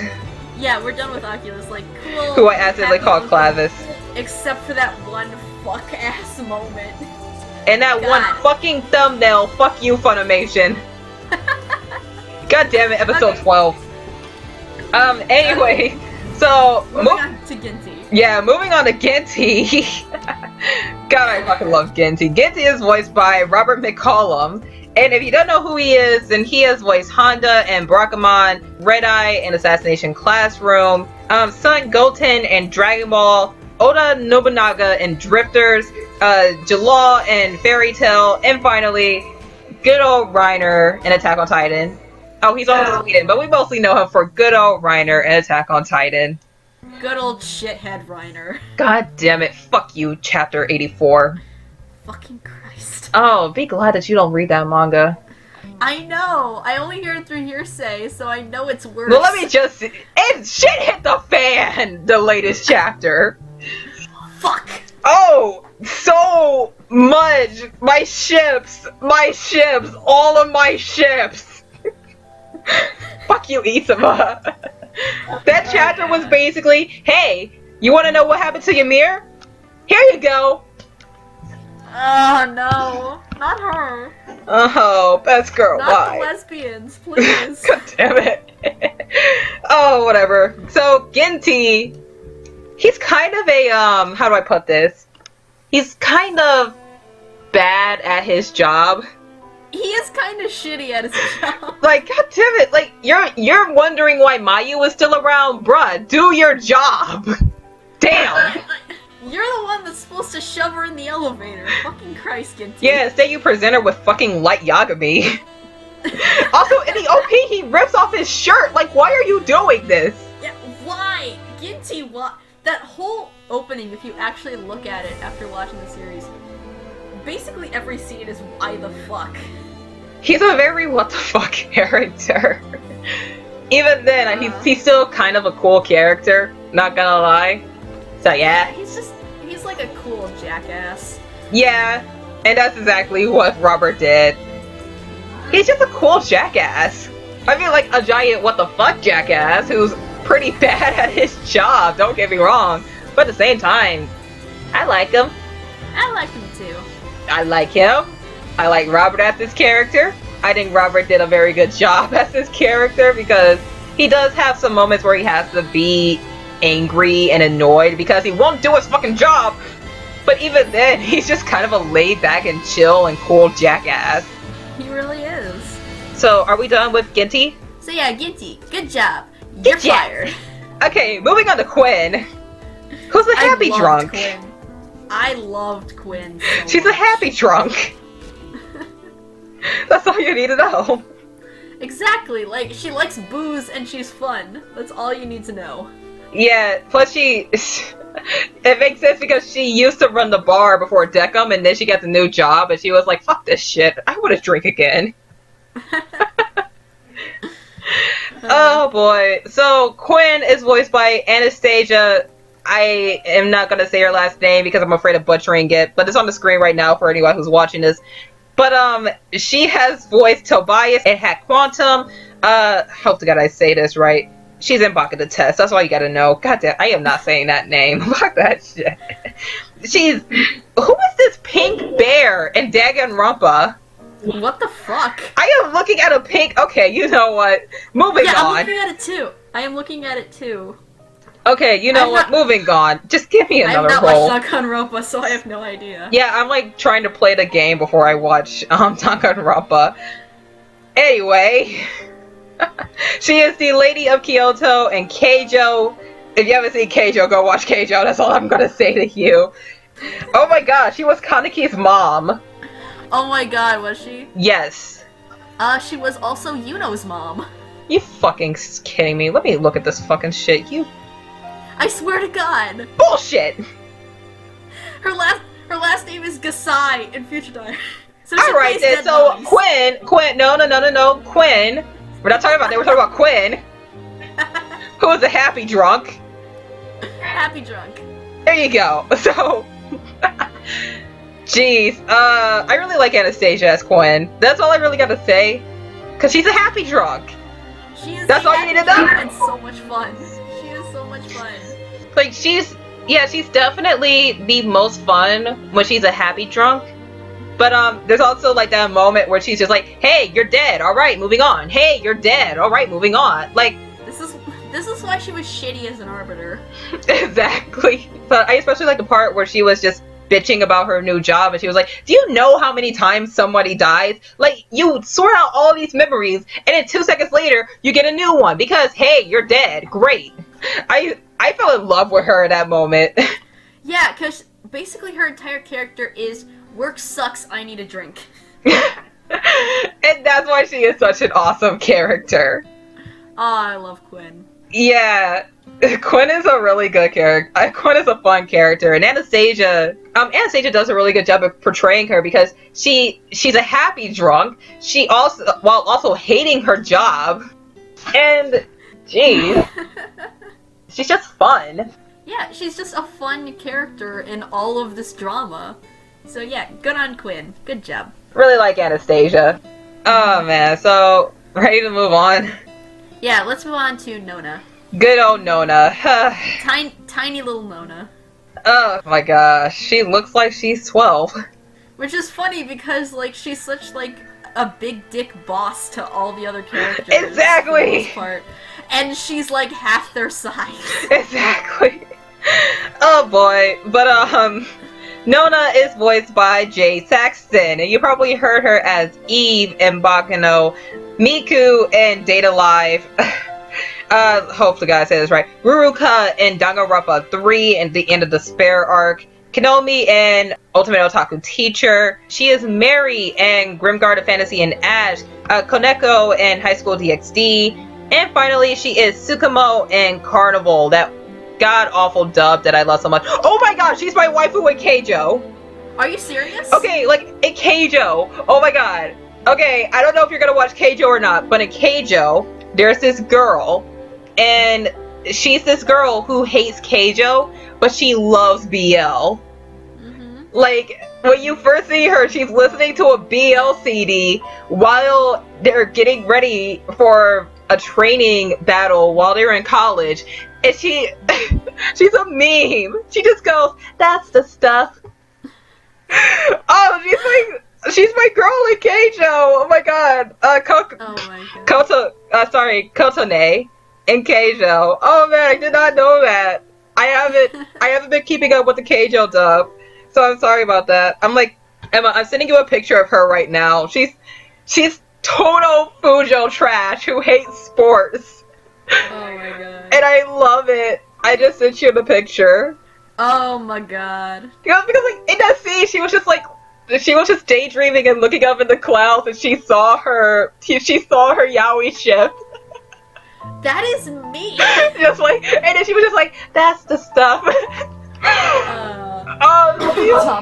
She is such an amazing character. I can't stop laughing. Anyway, back on topic with Nona. Oh my god, Nona. Oh man, okay.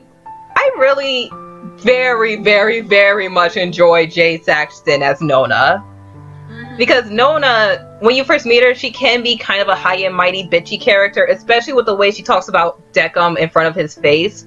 But later on, we see that she's not as high and mighty as she plays herself out to be. But even then, Jade was really able to get Nona down because she was high and mighty, she was bitchy, but she was also, hey, I'm innocent, quote unquote innocent, and I can also be rather sweet and charming sometimes.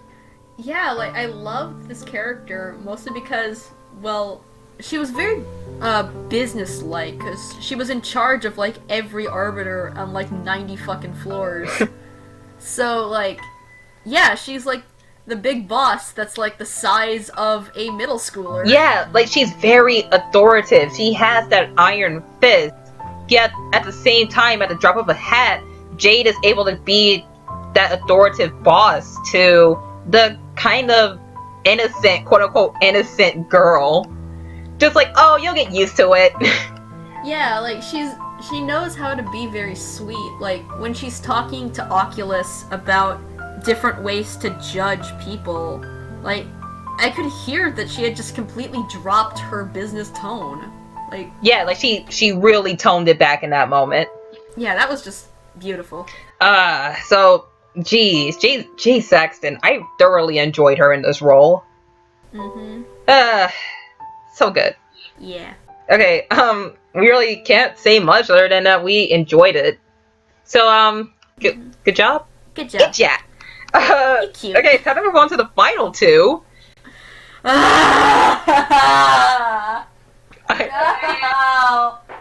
I know. Fuck. It hurts me too. Get it out. Let it out. Oh my god. I'm legitimately gonna cry. I feel like crying. I'm tearing up right now, I swear to god. Oh, fuck this show! Fuck! Fuck this fucking show! The opening lied to me! No, the opening gave everything away! But like, it was so happy and everyone was just dancing around. Let's just go over, really don't know what her name is, so woman / Ona / Chayuki. Just out of curiosity, where'd the name Ona even, like, come from? I'm assuming... I have no idea. Like, no, this is an original anime based off of an original OVA, so maybe it's in... the OVA? I have no idea. Maybe it's in Death Billiards. But like, geez, like during the entirety of this series, she just goes by woman. Like if you look in the credits, it's just woman, and then you find out her real name, and it changes to Chayuki. Yeah, Chiyuki. Sorry, and it's just like, why is her name Ona then? Yeah, I don't know where that came from. Yeah, like somebody in the comments, help us out here because we haven't seen Death Billiards. Yeah, I have no idea where I should watch Death Yeah, Parade. you and me both, because I just want more Death Parade. Yeah. But, and something that doesn't make me cry! But, Ona, I'm gonna call her Ona because that's my introduction name to her. Ona is voiced by all hell the fiery redhead perverted demon queen Jamie Marchi. All hell. the glow clouds in my night veil. Okay, so if you don't know who Jamie Markey is, I don't know how that's possible, but just in case, she is Panty and Panty and Stocking, Go/Co and Free, Reina and Freezing Vibration, Makoto and Fruits Baskets, Rick and Fullmetal Alchemist, the little kid, whatever, I don't care, Ginger and Gangsta, and finally, Riaz Grimsby, Riaz Grimmery, fucking Black Butler on the brain. Fucking Black Butler on the brain. Not sure if I'm gonna edit that out or not, but hopefully you get a good laugh on it if I did it. Whatever, she's Rize in High School DxD. Oh yeah, and she's the narrator in Hey Talia. There you go. So, do you want to cry? I already am, kinda. Oh god. This poor woman. She knew that she was dead. I know. That's like the worst And you know what feeling. the worst part about this is? I watched this show during the same time I was watching Yuri on Ice. Exactly! Like, Yuri on Ice is still coming out when we're doing this. It's December 12th as we're recording this. So episode 10 just finished, but by the time I was watching this episode, by the time I was watching the show, Yuri on Ice was on episode 8, I believe. So it's just like, she was a figure skater! Yeah, for those of you who were assholes and didn't listen to, like, our 17 spoiler warnings, she was a figure skater! Yuri on Ice is Aries, so that just hurt me even more. Anime ice skating makes me cry! Fuck ice skating, man! I'm never going to ice skate, holy shit!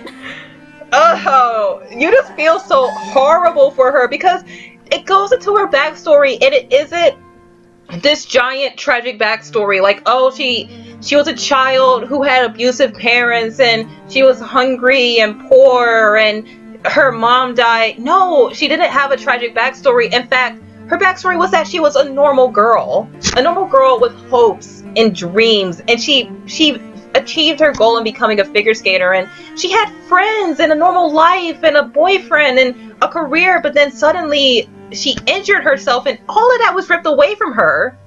And like, you just see that backstory and I'm just like, you didn't deserve this. It was so sad and gut-wrenching just hearing her talk about, like, everyone was consoling her and feeling but bad she was for her depressed because injury. she thought her life was over. And like, she didn't let any of what people were saying get to her, like, in a positive way. Like, they were trying to cheer her up and make her feel better, but she just didn't feel anything. It all just rolled off of her, and her depression just got because worse and worse. she felt like her life was over. Like, her leg was broken, and the doctors told her, you can never figure skate again. But figure skating was her life.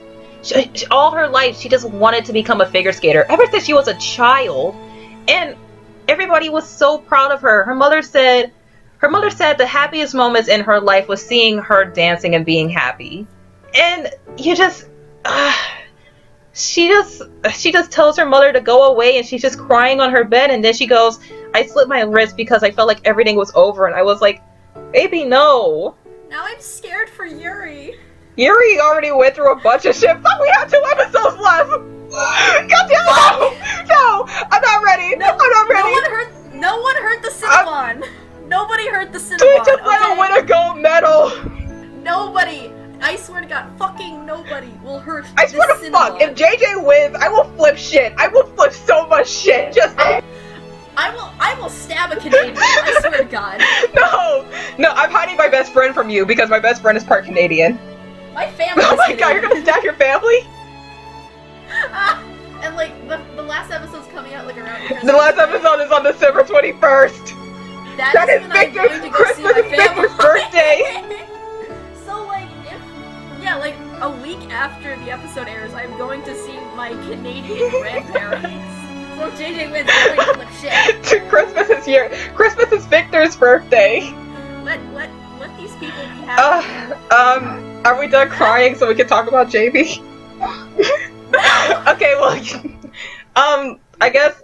You can talk about Jamie, but okay, yes, of course we are, because god damn it, fuck you. Fuck you, Dead Parade. Jamie just sells Ona. Cause in the beginning, Ona is a character, she's the most human character she doesn't exactly know what she's doing. She doesn't know what's going on, and she has this very timid voice. This voice that says, I'm scared, I have no idea what I'm doing, this is horrible, I don't think I'm cut out for this, but I'm gonna do it anyway. And it's those moments where she sells all of those moments. She sells the moments where she's scared. She sells the moments where she's happy and she's being the most human character, where she has all these emotions. Because in a world where nobody experiences emotion, and she's the only person who's able to do that, Jamie just sells all of those points. Especially the ending. The ending was the heavy hitter. The part where she would have to go all out. The part where she had to give it her all. And we're sitting here crying right now, and she did it, so fuck you, Jamie Marchi.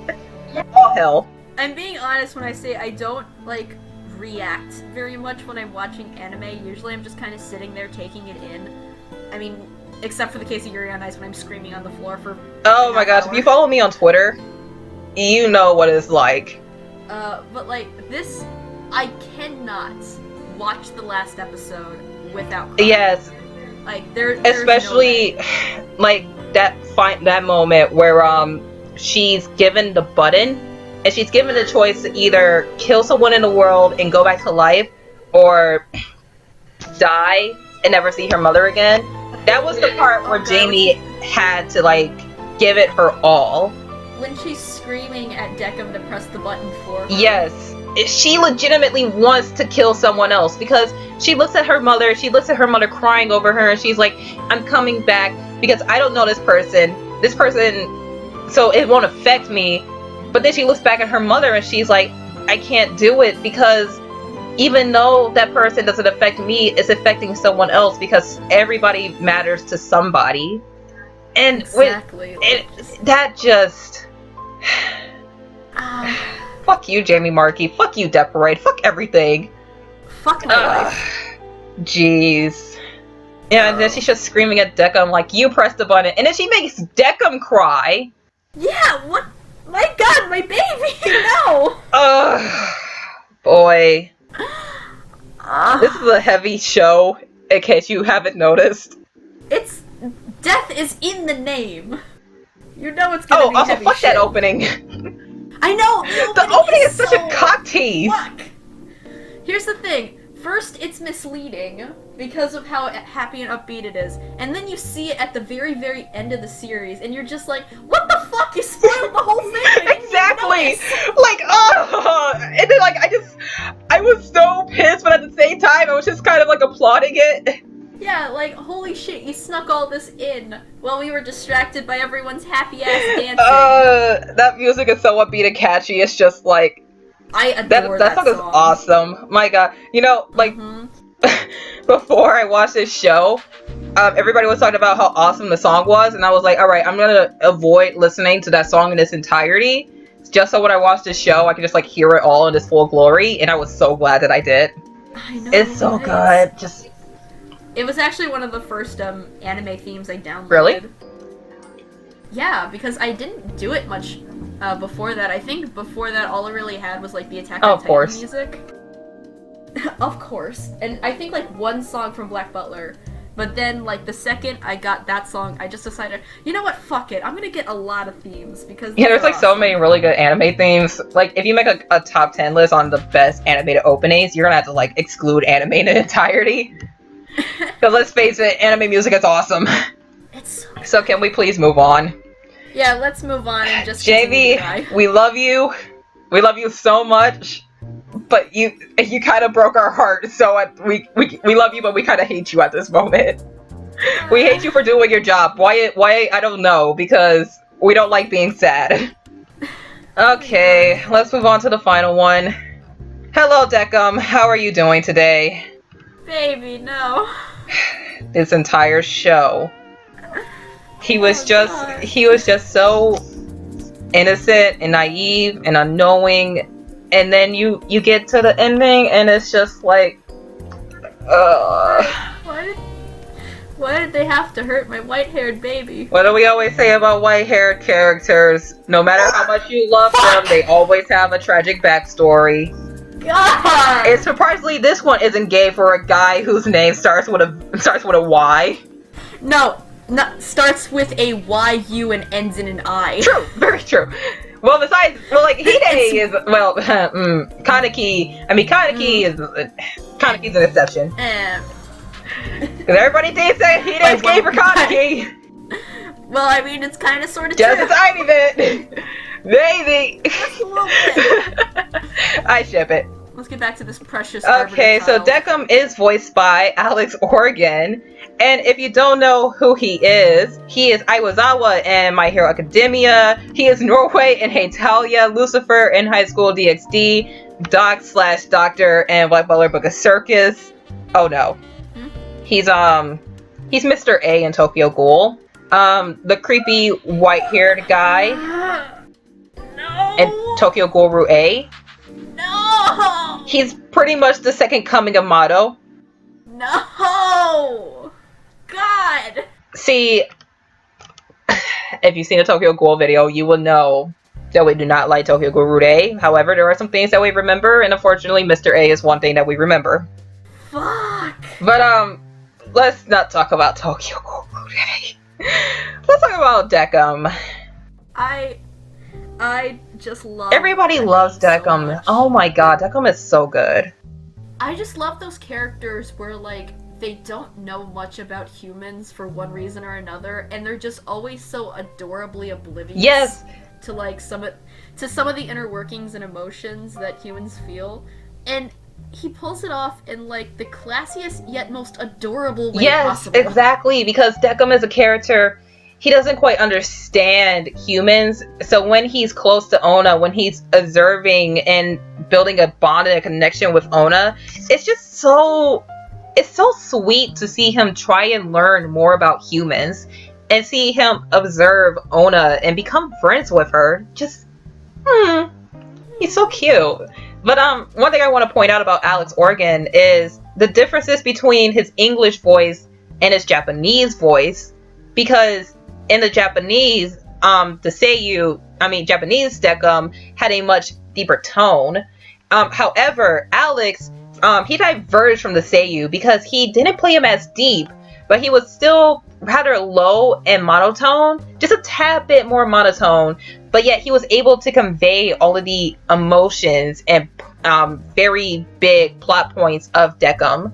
And I honestly prefer English Decim over the Japanese, because although he isn't as deep, he was still able to convey all the emotions while keeping this very closed off and mysterious nature to Decim. And I absolutely fell in love. I fell in love with that.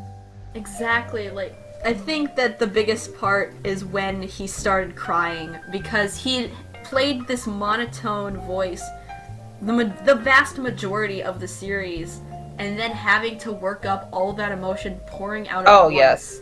It was just so heartbreaking, and that the English dub just totally sold it. Just, oh my god. So many feels. Alex. Yes, that final episode, Wow.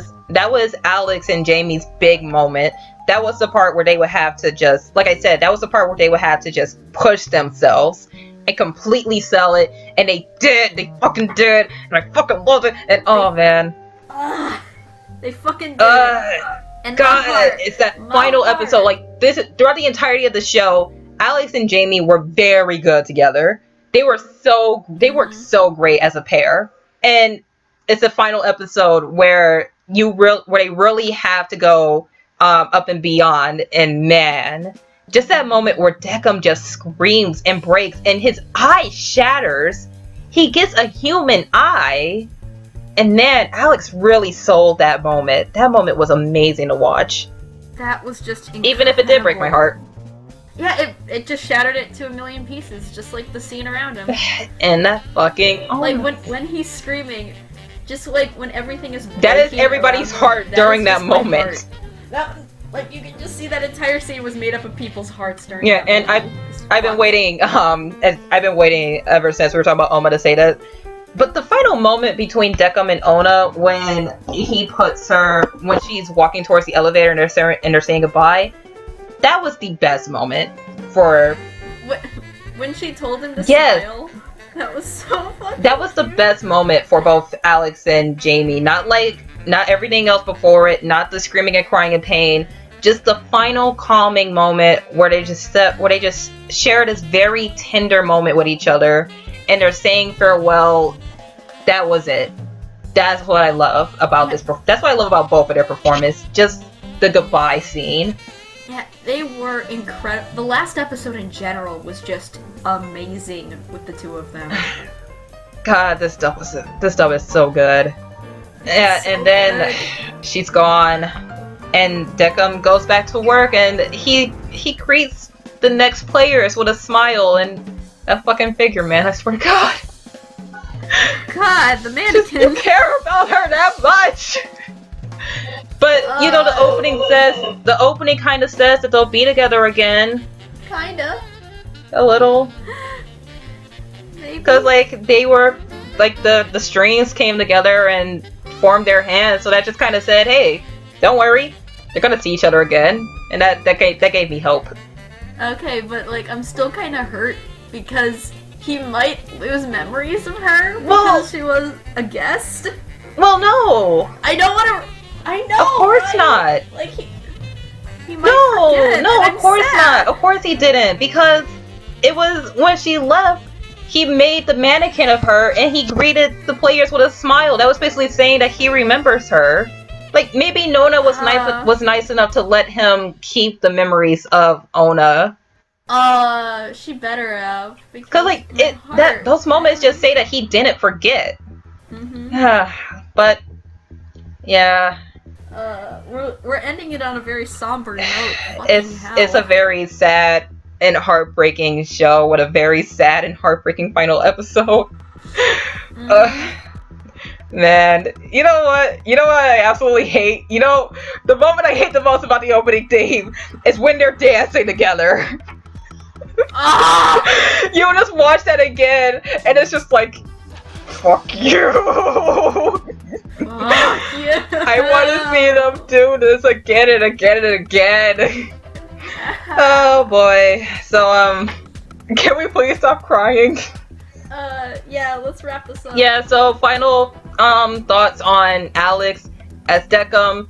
I thought he was incredible, and I very much preferred the take that he took on Decim over the Japanese. I really do believe that English Decim is much better than Japanese Decim.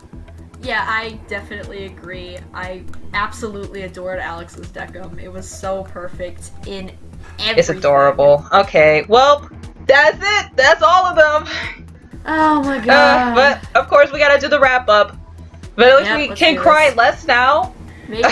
Okay, so worst voice. Do you have one? Oh, worst voice. I really don't think I do have Neither do I. Yeah. So we got like a 0 worst voice because everyone at least was on par with the Japanese voice, if not was so much better. God, this stuff is awesome. Well, time to move on to the best voice. Hopefully, it won't be a struggle. You only get one. I'm sorry. Unless you want to cheat, because screw it. Go ahead. Do it. I want to make it a tie between Decim and Shimada, because both of those voices were just so incredible.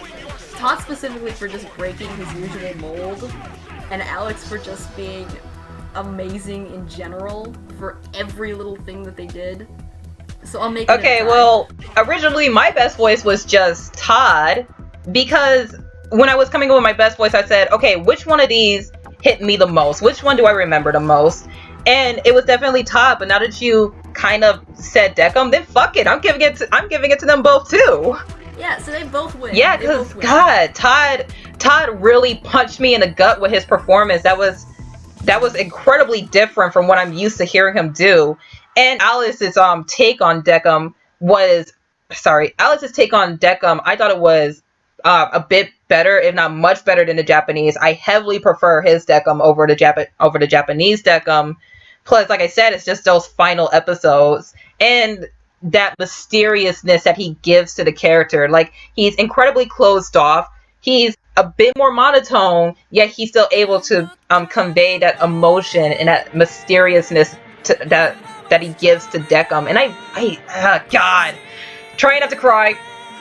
Okay, so we have anything else to say about our choices? No one wins worst voice because everyone did so well, and both Alex and Todd win best voice because holy fuck. You lost your damn mind. Well, final thoughts. So, I honestly think this is one of the best dubs Funimation has put out this year. Well, not this year because it wasn't out according, this year, well, like, I'm looking at it through the final home release over the broadcast dub because the home release is the final product, so I'm observing it through that way. Yeah, right. So comparing it to that, I do think that this is one of the best dubs that Funimation put out this year. I thoroughly enjoyed the hell out of this dub. Like, honestly, the show itself, I give it an 8 out of 10, but the dub just gives it just this major bonus point, so I gave it a 9. I'm giving it a solid 9 out of 10, just because that dub, god damn, this dub is amazing. It is such a quality dub. What would you expect? Like, there are a lot of Funimation dubs where, like, it's really, really good, but there's at least, like, 1 or 2 characters that kind of drop the ball here or there. Like, sometimes there's more than others, but this one, you have, like, no faults in the acting here. No, and whatever faults they did have, they cleaned up very well. And, god, jeez. I really wish that they dubbed the OVA, because they didn't dub the OVA, they didn't dub Death Billiards. For some reason, I found it out when I went on to Twitter, and somebody confirmed that the OVA wasn't, because it did get released with an OVA, and it wasn't Death Billiards. I don't know well, why.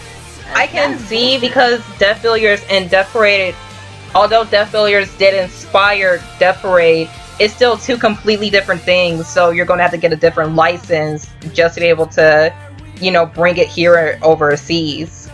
Yeah, I understand too, but at the same time, I really wish that they did that. But, you know, you can't blame or yell at Funimation, because business is business. Exactly. Man, so, yeah, this dub is incredible. Just, man, everybody who worked on this, guys, holy shit. You deserve a medal or something. Exactly. Everyone gets a medal. You get a gold medal. You get a gold medal. You get a gold medal. Whoever's voicing JJ, look under your seat. Whoever voices JJ tonight on tonight's episode of Yuri on Ice, you don't get a gold medal.